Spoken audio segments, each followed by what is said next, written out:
বলেন কোষে কাকে বাধা দেয়? কেন বাধা দেয়? জায়গা নেই। কেন জায়গা নেই? চর্বি জমছে। কেন জমছে? হ্যাঁ, তা এখন ওই যে ইনসুলিনকে বাধা দেয় কেন? কারণ ইনসুলিন কি ঢুকায়? চিনি ঢুকায়। কোথার থেকে ঢুকায়? চিনি কোথা থেকে ঢুকায়? রক্ত থেকে। রক্ত থেকে কোথায় ঢুকায়? কোষে। রক্ত থেকে কোথায় ঢুকায়? রক্তে আসে কিভাবে? খাইলে আসে। কি খাইলে বেশি আসে? ভাত খাইলে, রুটি খাইলে, ফল খাইলে, দুধ খাইলে, চিনি খাইলে, মুড়ি খাইলে, চিড়া খাইলে, কেলা খাইলে, খেজুর খাইলে। বুঝতে পারছেন?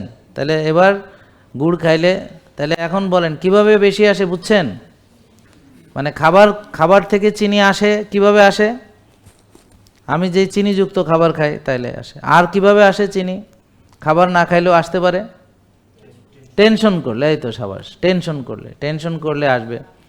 ঠিক আছে, রাত জাগলে আসবে। আর কমবে হলো ব্যায়াম করলে। কমবে কিভাবে? তারপরে বারবার না খেয়ে যদি অনেকক্ষণ না খেয়ে থাকি তাইলে কি হবে? কমবে। ঠিক আছে, ভালো ঘুমাইলে, টেনশন না করে রিল্যাক্স থাকলে কমবে। বুঝা গেল?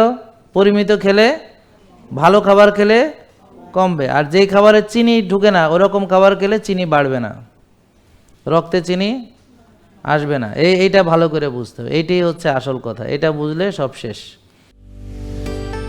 জেকে লাইফস্টাইল, ওষুধ মুক্ত সুস্থ জীবন।